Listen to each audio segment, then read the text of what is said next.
Welcome to How to Draw a Still Life. Now, my dears, I'm in a little bit different position from you. I'm actually sitting a little closer this way.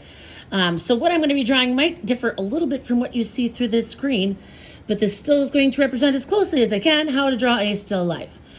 If you've watched Mom and Papa Tomato, you know that as things move closer to us, we draw them further down on the value scale or on the paper. Now, in this instance, I have 3 items. Whenever you draw a still life, you should have at least 3 items that you are drawing, and then also that you are comparing with each other. So here I'm going to start. Whenever I do a still life, I'm always going to start with the item that is closest to me first, and that happens to be this little ink container. So I'm just going to kind of sketch this in it. I'm using Sharpie, by the way, because then you guys can see it a little bit easier. This is the closest item to me. And what I'm going to do is I'm going to use a series of sketching lines. I'm not going to worry about them being perfect, okay? Because it's just, first off, not a realistic thing. And I'm never going to draw something perfect the first time. So I do a series of sketching lines that help me kind of just determine the basics of what shape my object is. We call that the contour. From there, I'm going to draw the next object, which, if you can see, really, here's that first object, here's the second object. And I like to show, really look at how things line up.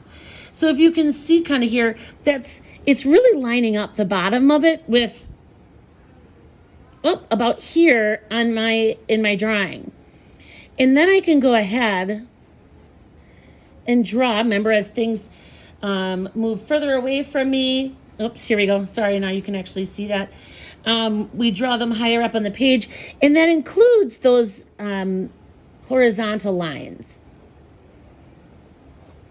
So this is my bottle, and then I'm now, before I even finish that bottle, going to draw in that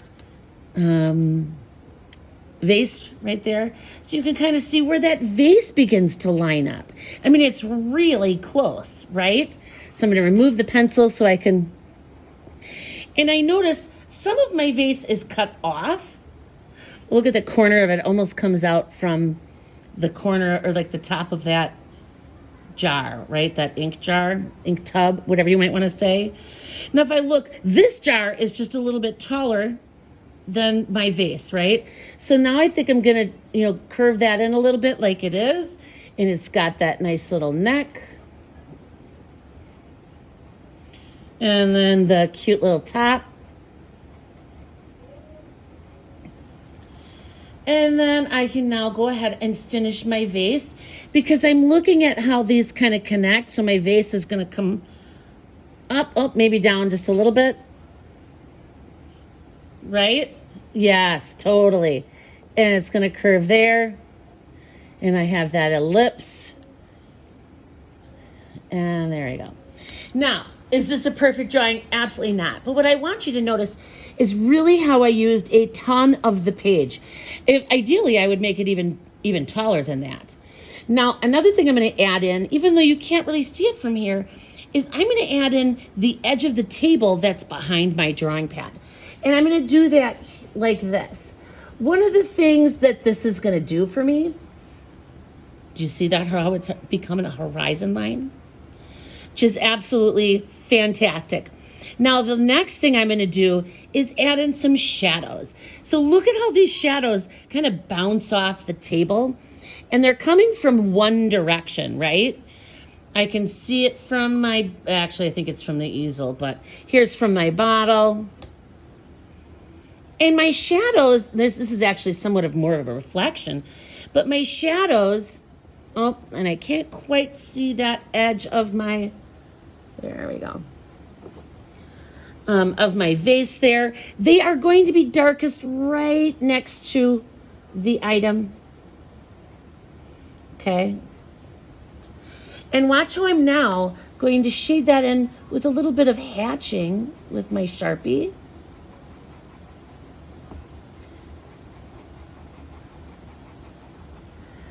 See how we kind of have that Now we really have that shadow in there, don't we? Ooh, there's kind of a line right here. Ooh, I like that.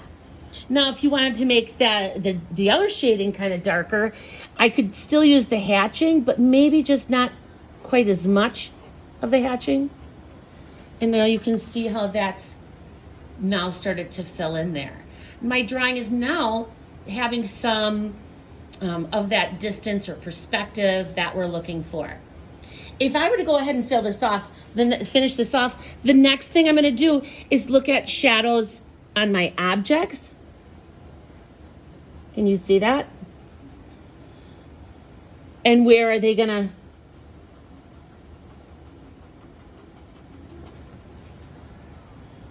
Isn't that crazy how we can start to fill those in? And we've got some shading on my vase, right? And quite a bit of it. And some highlights, right? Well, I guess we don't really quite see this back lip. Now, the other thing that we're going to be doing, you guys, when I'm all done with this part of my drawing, I'm going to leave this ground white, and I'm going to color in the background. What that's going to do is it's going to allow these items to just come pop right forward. So, how to draw a still life? Obviously, choose your own items. Make it something that's interesting to you, but most definitely fill that space.